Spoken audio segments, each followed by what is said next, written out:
a witness. Amen? At pangapat, na sinabi doon sa verse 8, to the ends of the earth. Paano nakarating po ang mabuting balita to the ends of the earth? It was the Apostle Paul because he was rejected in Jerusalem. He was rejected in Israel. Kaya po si Apostle Paul, isa po yung apostle sa mga Hentil. Dalawa po ang klase ng tao noon, the Gentile and the Israelites. Kapag hindi ka Israelites, Hentil ka. So tayo po ay kabilang sa Hentil noon.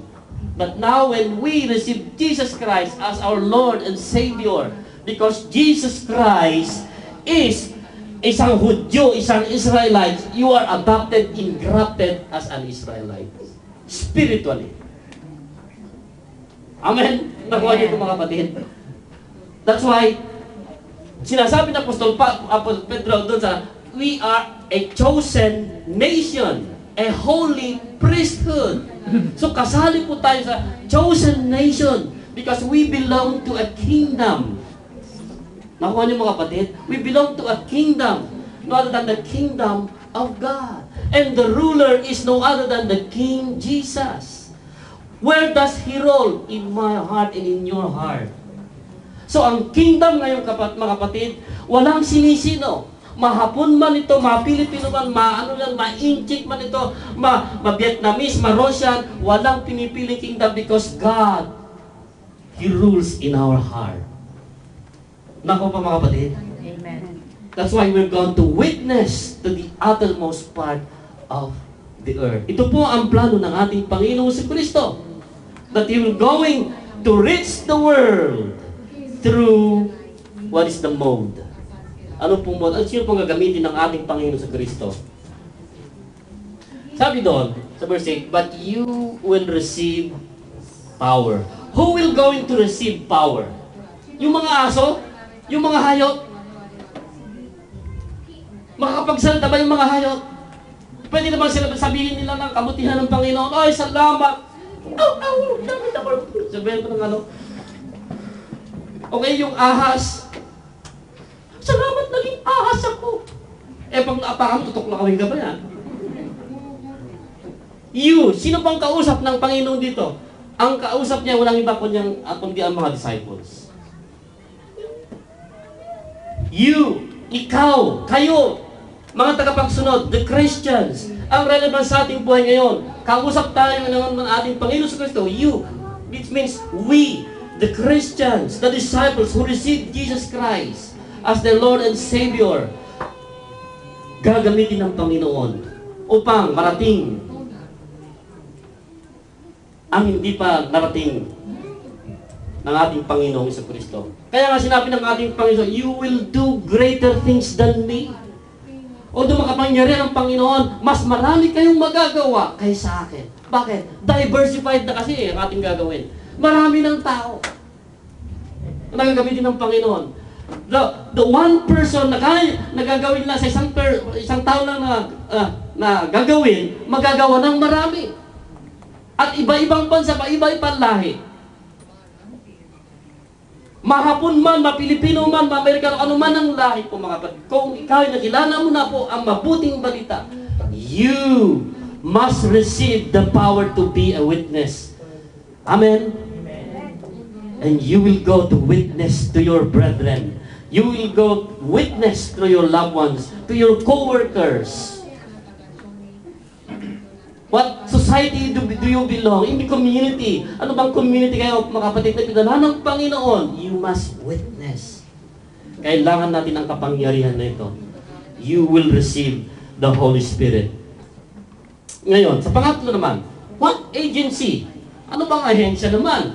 Paano natin matumakamtan ito? It is by the Holy Spirit. Sabi doon, the Holy Spirit comes on you. When the Holy Spirit comes upon you. Ibig sabihin, nung hindi pa umakyat ang ating Panginoon sa Kristo, wala pang banal na Espiritu. Sa lumang tipan, nandun na po ang Espiritu. Nagpapangsyon ng banal na Espiritu kapag mayroong ipapagawa ang dakilang Diyos. Ginagamit niya ang mga tao, kaya ginagamit niya ang mga propeta, ginagamit niya si Moses, kaya lang piling-pili. ang ginagamit ng aking Panginoong Diyos. Ngayon, dito sa bagong tipan, the dispensation of the Holy Spirit, the Spirit rest upon all the believers. That was happened in the day of Pentecost, yung ating napag-aralan ng nakarang linggo. The Holy Spirit will now going to reside in every believer. Amen? Amen. Ito po ay teaching po mga kapatid, na dapat nating maunawaan na we are to be used by God. So that we are, upang kagamit-gamit tayo mga kapatid, kailangan natin ng kapangin. Because we cannot testify and we cannot witness to the outermost part of the world without power. Sige nga mga kapatid, magpatotoo kayo dito, wala kayong kaalam-alam yung sabihin. Kuminsan yung mga iba, pag gusto mong magpatotoo, kaya wala akong kakayahan, nangangatog-gatog ko yung tuhod ko, di ba? Di ba, nasubukan niyo yun? Nasubukan niyo man nagpatotoo na punta dito na ano? O kaya, gusto niyo magpatotoo, wala akong kakayahan, hindi ko ba, ano bang sasabihin ko? Kailangan mo kasi ng kapangyarihan eh. You need power. That's why the Holy Spirit, when the Holy Spirit comes upon you, not the strength, hindi yung sarili mong kalakasan, but yung kalakasan ng banal na Espiritu na ibibigay sa iyo. At siya ngayon ang magpapatotoo. Tutulungan ka ngayon na magpatotoo. Bigyan ka ng kalakasan, bigyan ka ng katalinuhan upang ipaliwanag ang hindi mo kaya ipaliwanag. Amen? Amen. And He will going to use you. Kaya naalala niyo mga kapatid yung ating pinag-aralan ng nakaraan? He will going to use your tongue. Salamat sa dila. Kaya nga nagpakita ang banal na Espiritu through tongues of fire. Nalala niyo mga kapatid, why tongues of fire? Pinalala nga ng ating Panginoon, ng ating Panginoong Diyos sa magitan ni Dr. Luke. Tongues of fire. Kasi itong dila natin na gamitin ng Panginoon. Paano makapagsalita ang tao kung walang dila? Sige nga. Paano makapagsalita? Salamat sa Panginoon dahil hindi tayo kagaya ng mga hayop.